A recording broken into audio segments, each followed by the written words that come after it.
औज़ुबिल्लाहिमिनश्शैतानिर्रजीम बिस्मिल्लाहिर्रहमानिर्रहीम। जमात सातवीं के प्यारे बच्चों, अस्सलाम वालेकुम वरहमतुल्लाहि वबरकातुहू। मैं आपकी अपनी गौहर मैम हूँ। हमारा सबक है सबक नंबर 7 यानी कि नज़्म कलम। बच्चों, आज हम इस नज़्म का खुलासा लिखेंगे जो मैं आपके सामने यहाँ पे पढ़ूँगी और आप फिर बाद में इसको अपनी कापियों पर कलमबंद करना।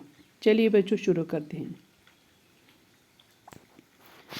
यहाँ पे है प्यारे बच्चों, अस्सलाम वालेकुम। आपके उर्दू में एक नज़्म कलम के उन्वान से है। कलम नज़्म के लिखने वाले शायर साहब का नाम जनाब निशात अंसारी साहब है। शायर साहब ने इस नज़्म में कलम की ताकत, कलम के कमालात और सिफ़ात बयान किए हैं।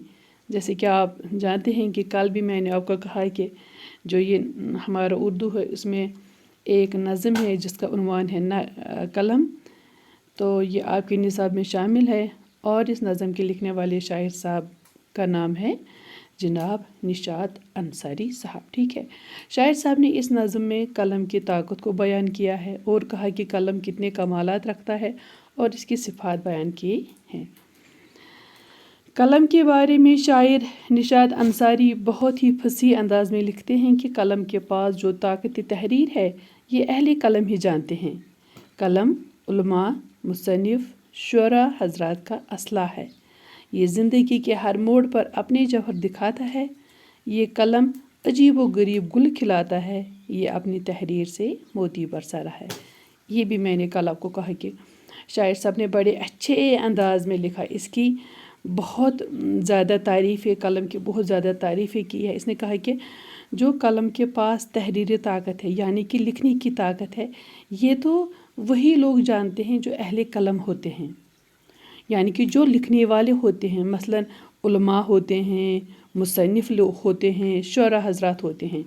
ये लोग वही जानते हैं कि इस कलम के पास कितना ताकत है, वो इस कलम को कहाँ कहाँ पे किस अंदाज़े से इस्तेमाल कर सकते हैं। और ये कलम इन हज़रात का असला है, हथियार है। ठीक है। जिस तरह से एक सिपाही के पास तलवार होती है, बंदूक होता है, ये उनके लड़ने का हथियार होता है। तो उसी तरह से उलमाए किराम, मुसन्निफ़ हज़रात और शुअरा हज़रात के पास कलम एक हथियार होता है, एक असलहा होता है। असलहा के मायने हैं हथियार। और ये कलम ज़िंदगी के हर मोड़ पर अपने नए नए जौहर दिखाता है। ये जिसके हाथ लगता है वो उसको उसी ज़रिए से इस्तेमाल करता है।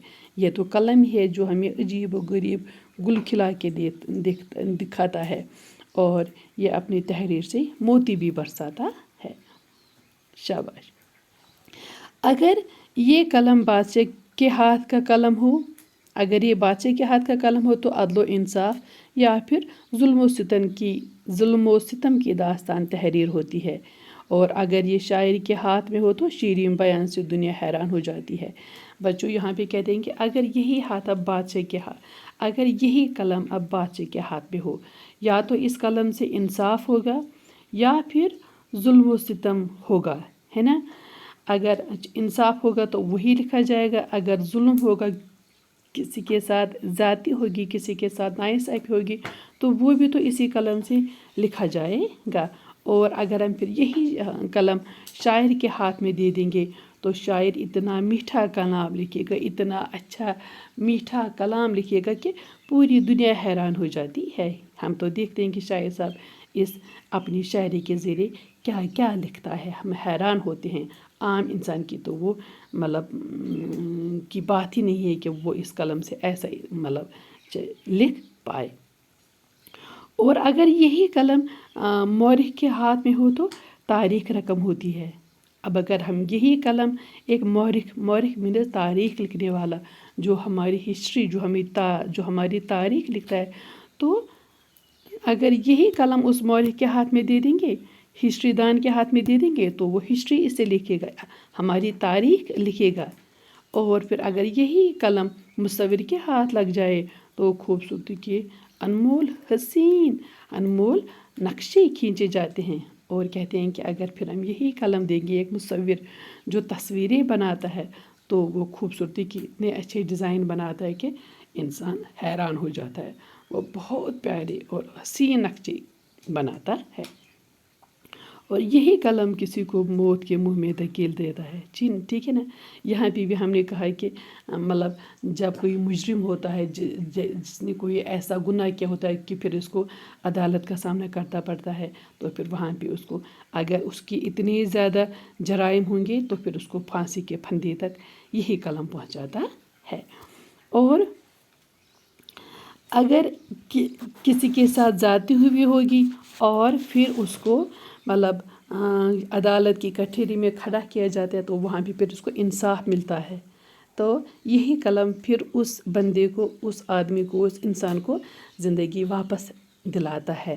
یعنی کہ یہی قلم کسی کی زندگی لیتا ہے کسی کی زندگی کو ختم کر دیتا ہے موت کے منہ میں اس کو ڈالتا ہے اور کسی کو قبر کے منہ سے واپس لاتا ہے. یعنی کہ کسی کو پھانسی کے پھندے تک پہنچاتا ہے اور کسی کو پھانسی کے پھندے سے نکال کر رہائی دے کر دوبارہ زندگی واپس دلاتا ہے. اور یہی قلم ہے جو ہم کو مشکلوں سے بھی آزاد کر سکتا ہے. اور یہ قلم بچوں یہ فوراً کسی کی قسمت کو پلٹ سکتا ہے. اور یعنی کہ جو کل بادشاہ ہوگا آج وہ گدھا بن سکتا ہے آج وہ فقیر بن سکتا ہے اور جو فقیر ہوگا کل وہ کیا بادشاہ بن سکتا ہے. یہ تو اسی قلم میں طاقت ہے. دراصل بچوں یہاں پہ ہمیں شاعر صاحب یہ کہنا چاہتے ہیں ہم سے یہ کہنا چاہتے ہیں کہ یہ قلم جو ہے نا یہ بہت زیادہ طاقت رکھتا ہے. یہ گولی گنگرج بارود یہ کسی آواز کے بغیر اتنا اچھا ہتھیار ہوتا ہے کہ پوری دنیا اس کے آگے کیا ہوتی ہے ناکام ہوتی ہے. اس کی طاقت تحریر سے وہ پریشان ہوتی ہے کہ یہ قلم آخر میں کیا چیز ہے. یہی ہمیں شاعر صاحب کہنا چاہتا ہے کہ یہ غرض قلم دنیا میں بہت زیادہ گل کھلاتا ہے اور یہ اپنے اندر ہزاروں کمال رکھتا ہے اور یہ ہمیں پھر وہ ہزاروں کمال دکھاتا بھی ہے. تو بچوں اب آپ یہ میرا ویڈیو دیکھنا آپ پھر اس خلاصے کو یعنی کہ اس کی جو یہ ہماری نظم ہے اس کی تشریح کو اپنی نوٹ بکس میں اپنی کاپی میں قلم بند کرنا لکھنا اپنی کاپی پہ پھر 2-3 بار اس کو روانی پڑھ لینا آپ کو سارا سمجھ میں آئے گا. اب مجھے اجازت دیجیے. اللہ حافظ.